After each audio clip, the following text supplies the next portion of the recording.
Chapter 221.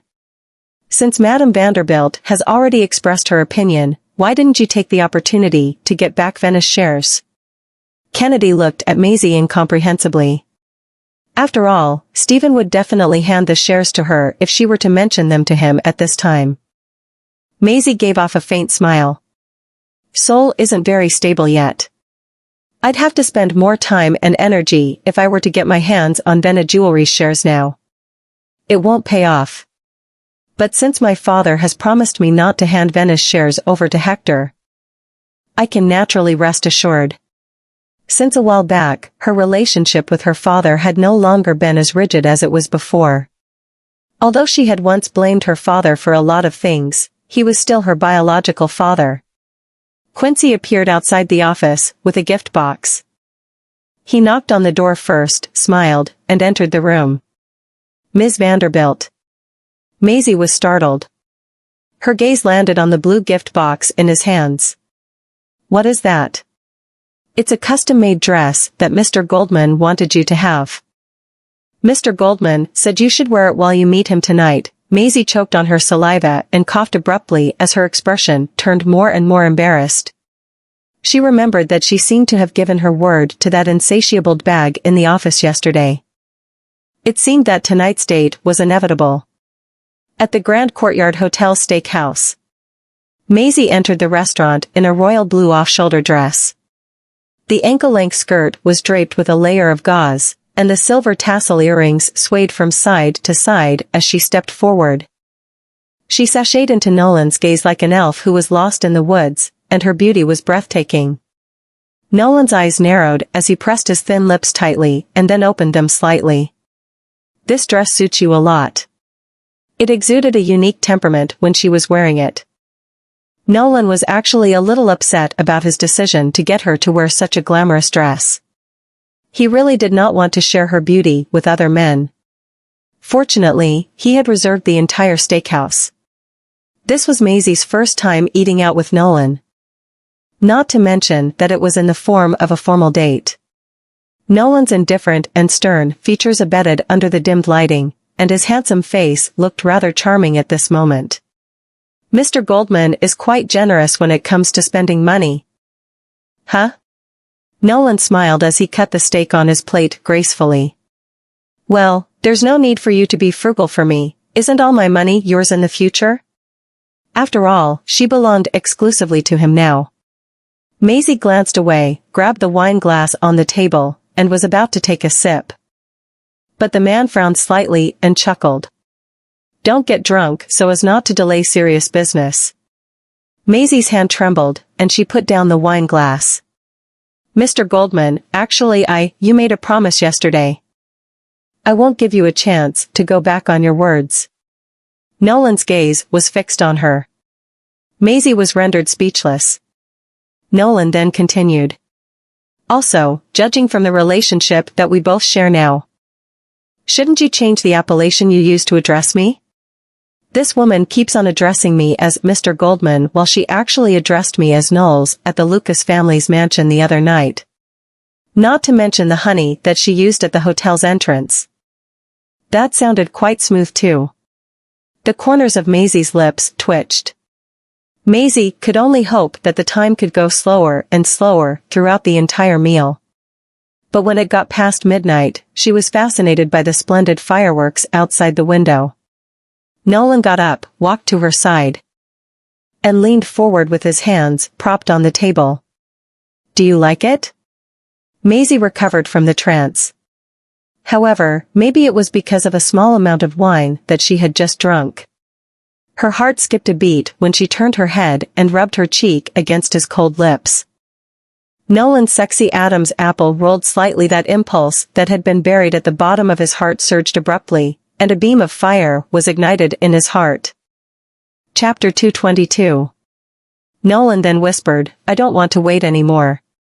He lowered his head and kissed her. In the panoramic suite, Nolan placed Maisie on the big round bed covered in rose petals, pressed her down, and kissed her lips passionately and vigorously. The hair scattered on the sides of her neck was fiddling with his heart. How should I punish you? His deep and bold voice intoxicated her heart. "May I?" he whispered in her ear.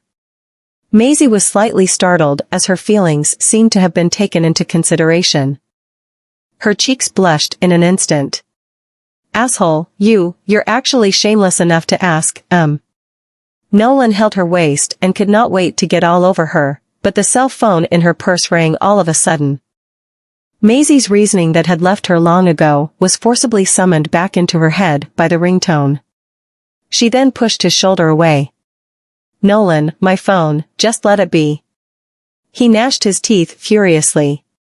Who would call at this time to interrupt such an important moment? Are they even human? The phone kept ringing, and Maisie could not help it anymore. She turned over and changed positions with Nolan. Looking at Maisie from this angle, she was extremely enchanting at this moment. Thus, Nolan raised his eyebrows in anticipation. "Do you want to take the lead on this?" Maisie smiled faintly, tied his hand with his tie, and got up to grab the phone. Nolan was rendered speechless. Maisie did not expect her father to call her at this time of the day. "Is it something urgent?" She answered the call, and her father said something to her. Maisie was flustered, and her eyes dimmed. "Okay, then I'll go to the hospital now." She put the phone down, turned her head, and looked at Nolan, who had already freed himself from his restraints. At that moment, his expression looked extremely rigid and annoyed, while his calm emotions were on the brink of a full-on explosion. Maisie took a deep breath and walked to the bedside. "I need to head to the hospital now. As for tonight..." Well, she saw Nolan's agitated expression and wanted to coax him for some reason, so she leaned over and gave him a peck on the lips. The warmth on the lips made Nolan, who was about to lose his cool, grab the back of her head with his big hands, escalate the kiss, and lower his voice reluctantly. "You owe me one." Nolan sent Maisie to the hospital. Maisie got out of the car and was about to walk into the hospital, but Nolan pulled her back. Just when she was still caught in doubts and suspicions, a custom-made suit jacket was draped over her shoulders. And she was wrapped in it. "Put it on." This man, Maisie reached the inpatient ward with Nolan's suit jacket. Madame Vanderbilt had been hit by a car and was hospitalized. Although it had nothing to do with her, Madame Vanderbilt was still her grandmother. Besides, her father had called and summoned her personally. She had to show her face even if she did not want to come to visit. Maisie walked into the ward and frowned instantly when she saw the woman sitting next to the bed. "It's Layla?" Madame Vanderbilt was immediately piqued when she saw Maisie. Especially when she realized that she was wearing a man's suit. "You actually came here dressed like this? Just how shameless can you be?" Maisie smiled indifferently. "Mr. Goldman kindly put it on me for fear that I would catch a cold." "How is this a shameless thing?" Madame Vanderbilt did not say anything when she heard the words Mr. Goldman. She only said to Stephen, "If it weren't for Layla, I would have died this time around. In spite of what she's done, Layla is still my lifesaver. She even injured herself doing so. You have to take your wife at least back, no matter what." Stephen did not say anything. Maisie's eyes turned cold. Layla saved Madame Vanderbilt? Bandages could be seen wrapped around her hand. Layla gave off a smile. "Mother. You don't have to speak for me. I don't deserve to be your daughter-in-law anymore. Just take this as an opportunity for me to pay back the kindness that you and Steph have shown me over the years." Chapter 223. Who told you that you don't deserve it? You've saved my life. That makes you the great benefactor of the Vanderbilts. Madame Vanderbilt was still a little scared at the moment. After all, if Layla had not appeared and pushed her away, she would have probably died underneath the wheels. "Stephen, you're no longer a young lad, so stop thinking about the divorce all day long. Layla has been married to you for so many years. Isn't it just a fake pregnancy? She only wanted to give you a son. Is that wrong?" Madame Vanderbilt glared at Maisie as she was speaking. We're a family, so why make it difficult for a member of your family? The sentence was directed at Maisie. Maisie raised her eyes lightly and smirked. Wow, Grandma. Did you get rescued by Miss Scott just when you were about to run into a car accident? What a coincidence, huh? Layla bit her lip. Damn you, Maisie Vanderbilt. So you're really here to make things hard, huh? Z, I know that you don't like me. But I didn't save your grandmother with any ulterior motive in mind. Anyway, I don't plan to return to the Vanderbilts, nor do I plan to ask for your father's forgiveness. Layla stood up slowly as she spoke. I'd better go back already. What do you mean by going back? Sit back down, Madame Vanderbilt said boldly. The divorce hasn't been finalized yet, has it? You've made such a big fuss out of it. I'll let it slide since C is the ignorant one, but why are you so ignorant too? Stephen, who had remained silent for a long time, looked at Layla and said slowly, you stay with Mother. Layla nodded and sat back down. Seeing that Stephen had left the ward, Maisie left with him. Madame Vanderbilt snorted and grabbed Layla's hand. Don't worry. You'll get to return to the Vanderbilt manor as long as I'm here. Layla looked virtuous and smiled. Thank you, Mother. Stephen looked at Maisie with a complex expression outside the ward. Z, about Layla, she saved your grandmother, and she now knows that she was wrong. So I plan to give her another chance and let her return to the Vanderbilt manor. Will you blame me for that? Since her father was going to give Layla a second chance, Maisie's face dimmed. Are you sure about trusting her again? Z. I know you don't like her, Maisie interrupted him lightly. It's not that matter of whether I like her or not. Since this is your decision, then you should just let her return to the manor. As long as you don't trust her blindly once again. It was obvious that her words carried other meanings. Stephen seemed to have gotten the underlying meaning of Maisie's words, but he still chose to believe in Layla again. Maisie did not try to stop him. What Layla had done to win Madame Vanderbilt's heart back in order to return to the manor only showed that her purpose was definitely not as simple as it seemed. She wanted to see what Layla had in mind this time around. Maisie walked out of the hospital. When she saw that Nolan was leaning against the front of his car and was being approached by two women, she raised her hand and rubbed her forehead. Having an eye-catching car isn't a big deal here, but it will be an issue if the man is also extremely eye-catching. Maisie stepped forward. And the two women looked back and saw her walking towards them in a man's coat. They immediately understood something and left hesitantly. Let's go, let's go. It turns out that he's no longer available. That's a pity. Maisie took off Nolan's coat and returned it to him. Why didn't you wait in the car? Nolan crossed his arms, and a smile appeared at the corners of his lips. It's hot in the car, so I've come out to escape from the heat. Maisie pretended that she had not said what she had just said. She had actually felt a little guilty when she saw him standing outside in such a thin shirt. Nolan turned around, pressed her against the car door, and looked at her. Noon will bother you again tonight, am I right? Maisie's eyes looked iffy. It's already so late, so I think.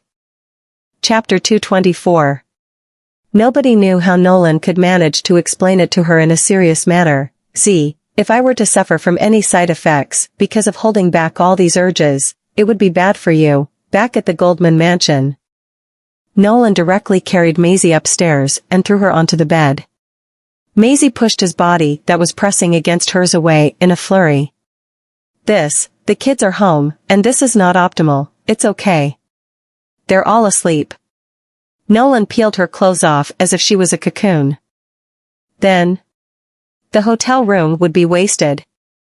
I don't mind that tiny amount of money. Nolan, Maisie's words were shoved back down her throat as he bowed down and sealed her lips. Before Maisie could catch a breather, Nolan suddenly stopped. And the stagnant air in the room felt a little awkward. Nolan stood up and turned his back to her, his handsome face looking a little stiff. Maisie was befuddled for a split second. That's it? She took a sideways glance at Nolan. This breathtaking man that possesses such a superb figure actually has such hidden illnesses? So he really had not touched Willow in the past 6 years. So, what happened between us 6 years ago was really an accident. If this is the case, it is truly unfortunate. However, this is closely related to his dignity as a man. I'm afraid that he'll feel even worse if I don't say anything now. That being the case, since he treats the kids so well, I'll have to treat him better in the future. Nolan, you. Don't worry, even if you have hidden illnesses. I won't despise you for that. I should say something to comfort him at this time, shouldn't I? Everything was fine when she did not say anything. But unfortunately, she did. Nolan's eyes, which were staring at her, turned cold and stern all of a sudden. Are you questioning my ability? Maisie smiled, but before she had the time to say anything, Nolan's body was already crushing down against hers once again. I think I need to be serious now. In the next second, Maisie realized that she was really wrong. This night went on for almost an eternity. The next morning, Maisie opened her eyes faintly, only to find out that her body was sore while her throat felt dry and ached. I shouldn't have said that last night. An arm suddenly hugged her from behind while she was still contemplating her life choices. And as if the man realized that she had woken up, a deep and pleasant voice sounded. You've awakened? Maisie trembled from head to toe. This man is getting greedier as time goes by. And he just won't get tired of it. It was already in the early evening when Maisie went back to the company again. She wore a black turtleneck to cover the hickeys on her neck. And when she arrived at the studio, she saw a tall man standing in front of the jewelry display window as if he was waiting for someone. Maisie was then flustered when the man turned around. Isn't this, Mr. Lucas? Maisie sat on the sofa and glanced at him with her arms crossed. So, did Mrs. Lucas ask you to come to me? Louis took his teacup and took a sip from it. He then replied with a calm expression, consider it a yes. My mother wants to see you. I know you've been reluctant to meet her because of that affair related to Willow Vanderbilt. So I've chosen to come to you. I told you that I don't want my Alma identity. My last name is Vanderbilt, but I heard that you don't admit that you're one of the Vanderbilts either. Your relationship with the Vanderbilts isn't as close as you make it seem. Am I right? Louis asked nonchalantly. Maisie paused and raised her gaze. Even if my relationship with the Vanderbilts is bad, it doesn't change the fact that I'm a Vanderbilt. Actually, it doesn't matter if you want to accept your identity as one of the Armas or not. Louis put down the teacup and continued slowly. Grandfather just wants to reunite with his granddaughter. When you want to know more about your mother, please do contact me. You think about it. Louis said so while putting his business card on the desk. Maisie took a glance at the logo on the business card. He's actually a professor at the Royal Academy of Music? Chapter 225. At the hospital, Layla came out of the ward with her cell phone and went to the stairwell to make a call. Willie, don't worry. Grandma already trusts me. I'll get your dad to go pick you up as soon as I get to go back to Vanderbilt Manor. Wait. How much longer do I have to wait? I don't want to stay here anymore. Willow hated living in a cheap rental house. Had I known this would happen back then, I wouldn't have irritated Dad like that. At least, living in the Vanderbilt Manor is much better than this shabby place. Sensing that Willow was extremely grumpy, Layla said patiently. I know, Willie, revenge is a dish best served cold. As long as we can bear it, there will always be a way to deal with that bitch. You should know that that bitch now has the information about my life, before I became Mrs. Vanderbilt. Both of us will really suffer if we fail again this time around. Willow could only calm herself down no matter how anxious she was upon hearing what her mother said. Okay. I'll bear it then. Maisie, that bitch, I'll definitely give her hell when Mom brings me back to the Vanderbilt Manor. At the Black Gold Group. Nolan was going through a contract, but his mind was not on the contract's content at all. He stared at one of the pages for a long time. Quincy, who was standing on the side, looked at Nolan's restless face and curled his lips. Mr. Goldman, are you waiting for the contract to bear fruits by itself? Quincy looked at the flaunting bite mark on Nolan's neck. It seemed that all men who had just gone through an open season would give off such an aura. Nolan tapped the contract with his slender fingertips, recalling the sweet memory from last night. How could his young wife be so gorgeous and memorable? Quincy looked worried. It's over for him. He's gone cuckoo after just one night's worth of intimacy. Quincy's phone rang at this time, and he checked the caller ID. It's Hans. Nolan raised his gaze to look at him. Quincy walked to the side to answer the call. After the person on the phone said something to him, Quincy gasped and turned around to look at Nolan. Mr. Goldman, the elder master, has suddenly changed his itinerary and is going to travel here a week in advance. Nolan's eyes narrowed slightly. That fast? Layla was taking care of Madame Vanderbilt in the hospital. And her uncomplaining attitude changed Madame Vanderbilt's attitude toward her gradually. Layla, hasn't Stephen called you to return home yet? Seeing that Madame Vanderbilt had asked her about it, Layla stopped the task on hand and smiled. Whether Steph is willing to allow me to go back, I'll leave the decision to him. It's all because of that slut, Maisie. Madame Vanderbilt thought that Maisie must be the culprit who was behind all these issues, and said with dissatisfaction. How could she be so lucky if she hadn't gotten together with Mr. Goldman? Layla savored Madame Vanderbilt's disgust toward Maisie, felt smug inwardly, thought of something, and said, Mother, there's something that I want to tell you. Just give it to me directly. I'm sorry, Mother. The reason I faked my pregnancy was not that I didn't want to get a divorce with Steph. You should also know how Steph has been acting recently. He'll definitely hand Venna to Z soon. So if I don't bear a son, judging from Steph's attitude toward Z, the Vanderbilts will surely suffer in the future. Layla had always been good at disguising herself as a victim, and the kindness that she had been showing was nothing more than a tool to make Madame Vanderbilt feel that she had always been thinking about the Vanderbilts' benefits. Madame Vanderbilt recalled something upon hearing this. Stephen had not listened to her words yesterday, so how could she still stay calm? You're right, Venna belongs to the Vanderbilts. Even if Marina founded the company, it's still the Vanderbilts' property. Madame Vanderbilt's expression dimmed. It seems that whore is really planning to snatch Venna from the Vanderbilts. Over my dead body. Chapter 226. Maisie had to find a way to stop it soon. At Soul Jewelry Studio. The other people in the department gradually left for the day. Nolan got to Maisie's office and leaned on the door with his arms crossed while watching Maisie look for some documents in front of the book rack. He couldn't move his eyes away from this beauty before him. Maisie didn't notice someone approaching her.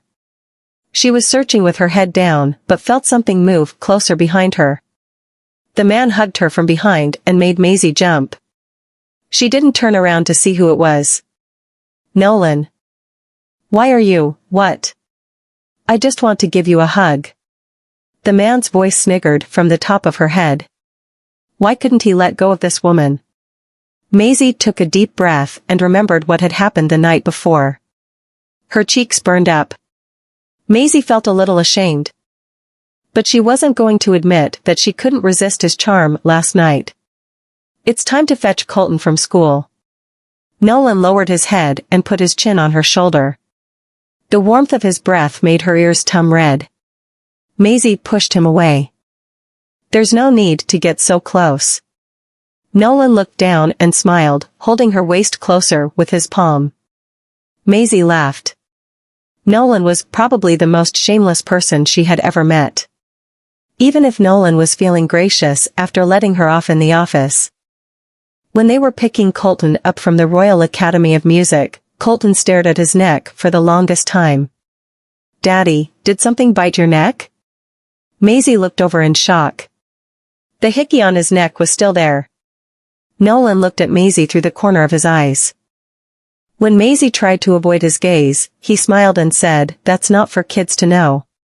"Uncle Quincy, what happened to Daddy's neck?" Since he didn't get an answer from his father, he switched to asking Quincy instead.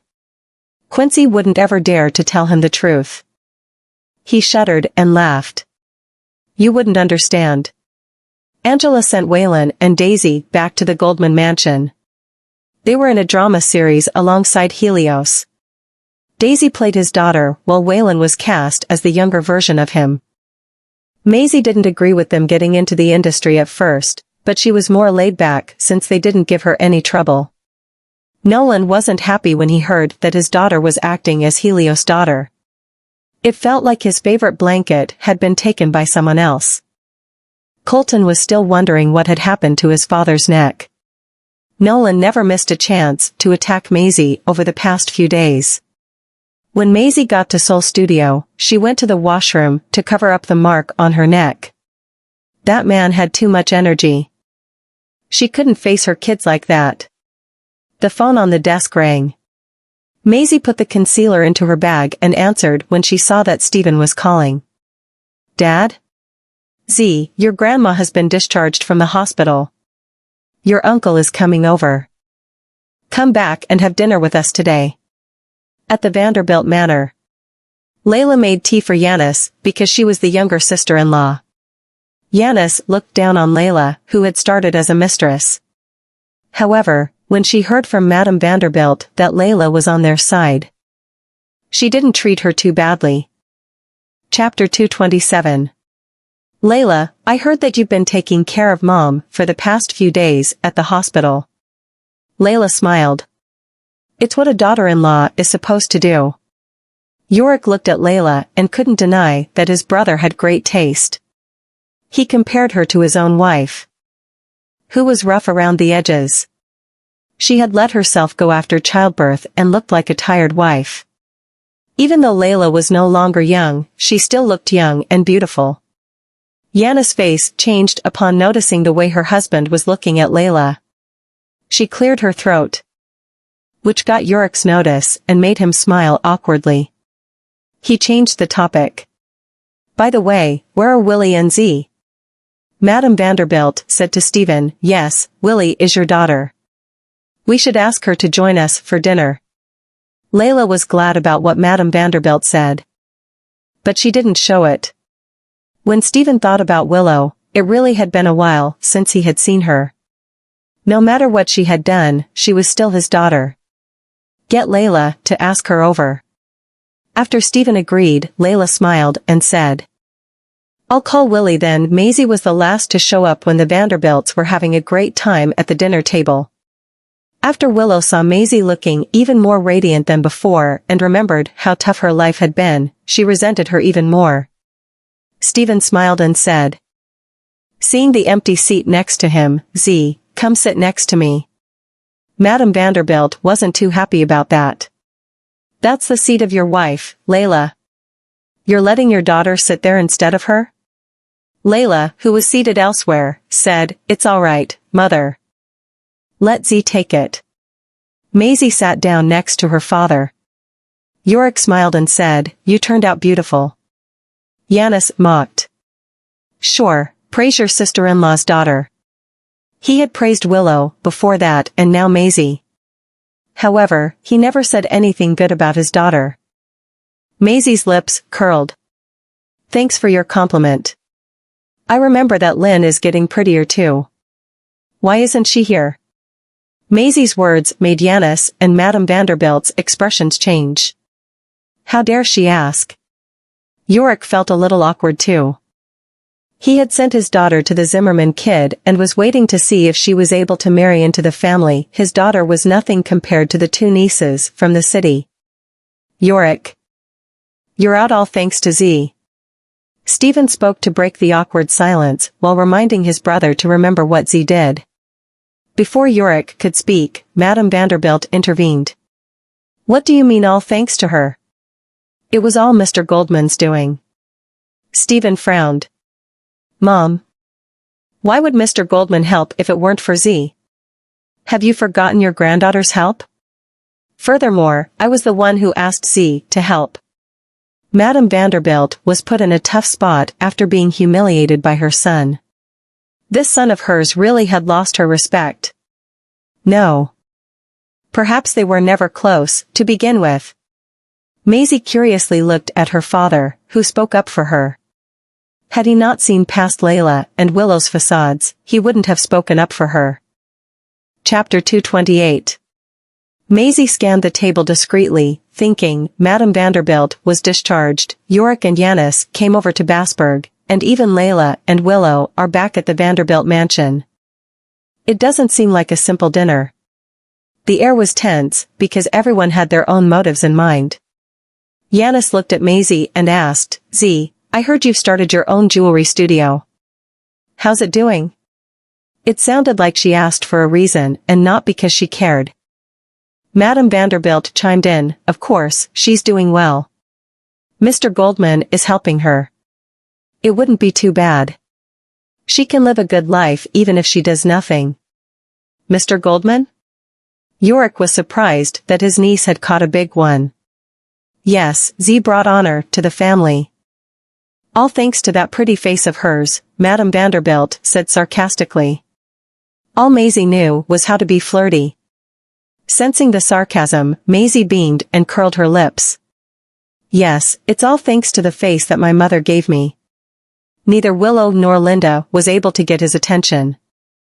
It seems like you're disappointed because they weren't able to help with their faces? Willow wanted to lash out, but Layla held her back, hinting that she shouldn't be impulsive. Stephen was slowly starting to open up to them again. If he got angry, they would never get to return to the manor. Madame Vanderbilt scoffed and dropped all pretense. You have your own studio and Mr. Goldman's help. Why not give Venna to your cousin? Yanis agreed with her. The girl was the reason they were in their current state. What would be wrong if their son inherited their uncle's company? Yes, Stephen. You don't have a son. Venna should be passed down to a Vanderbilt. Why don't you give it to Hector? He's family, after all. Huh. Before Stephen could say anything, Maisie laughed out loud. When my mom and dad founded Venna, no one from the Vanderbilts chipped in. Now that your businesses are closed down, you're trying to take away Venna shamelessly? Z, how could you say that? Was I wrong? Maisie looked at Yanis sternly. The so-called family never helped when we needed it but instead tried to guilt-trip my father to share what he has. That's not going to happen. Z, how could you speak before your father even said something? My dad was quiet because he respects his mother.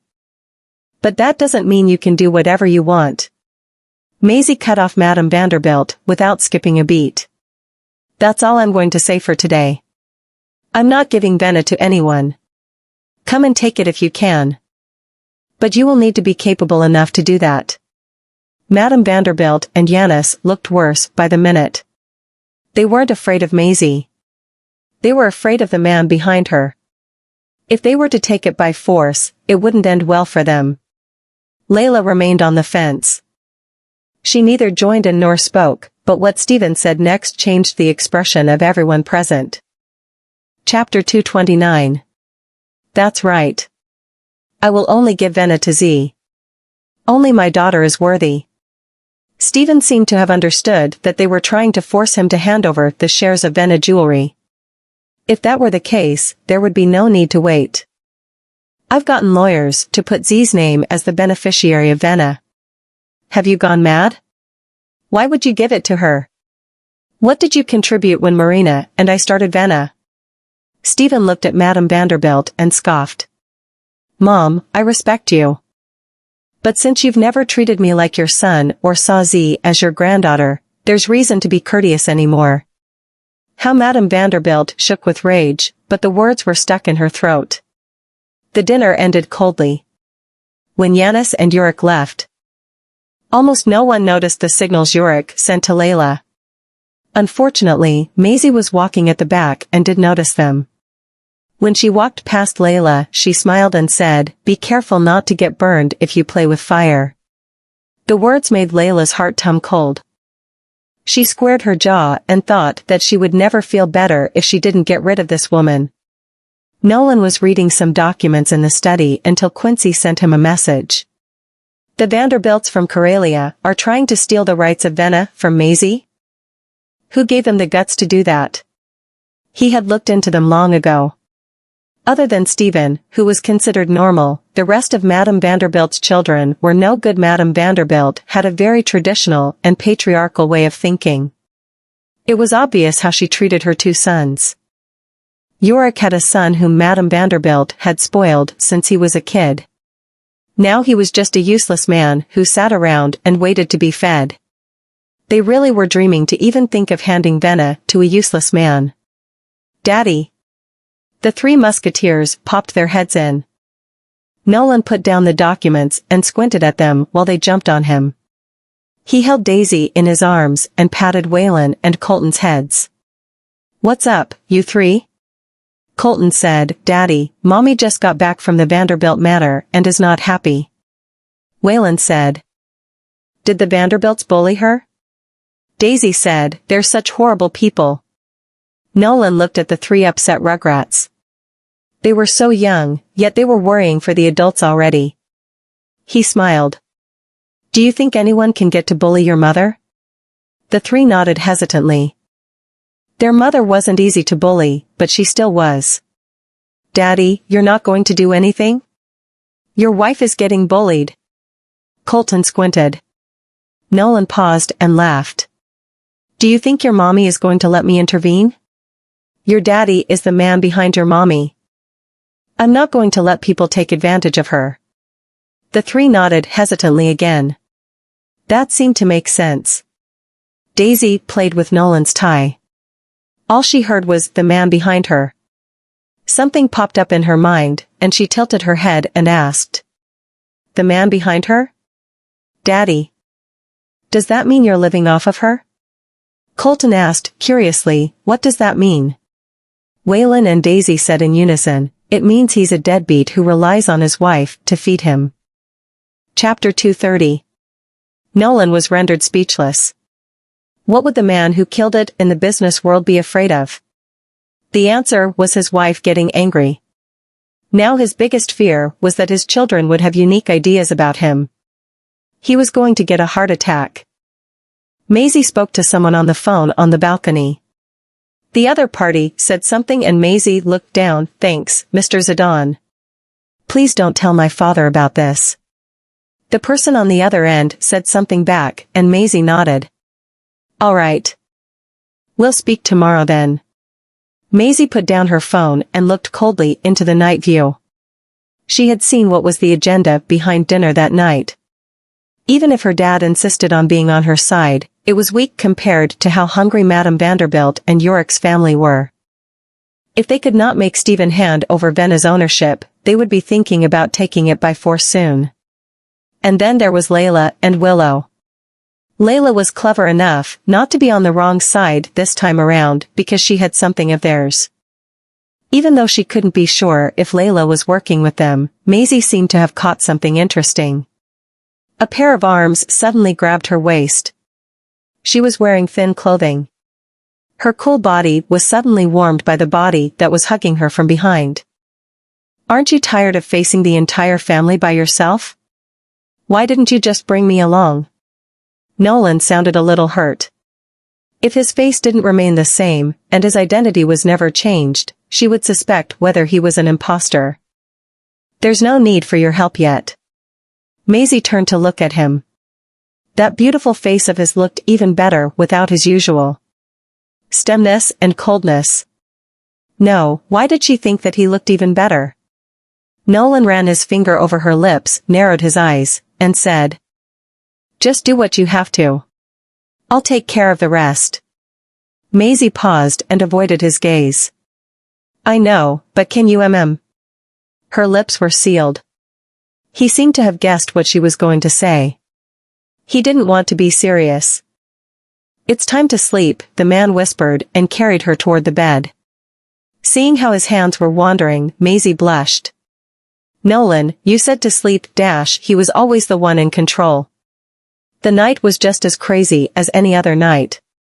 The next day, Maisie met with Mr. Zidane at a cafe. The lawyer had prepared an equity transfer agreement for her. When she saw that it matched the agreement her father had made, she was content. Ms. Vanderbilt, why would you need this agreement? He didn't understand why Maisie would want to make a fake agreement. Maisie looked at him. I have my use for it. I might be able to help my father see through a few people. No matter what methods they used, she would be more relaxed knowing there was a copy of the agreement. She remembered something and smiled. Mr. Zidane. There's something else I need your help with. Mr. Zidane paused and nodded. All right, tell me. Layla hadn't returned home the previous night. When she got home and saw Stephen, she avoided his gaze. Layla, where were you last night? Stephen finally agreed for you and Willow to return. But you didn't stay over. Madame Vanderbilt wasn't happy that Layla had been cut.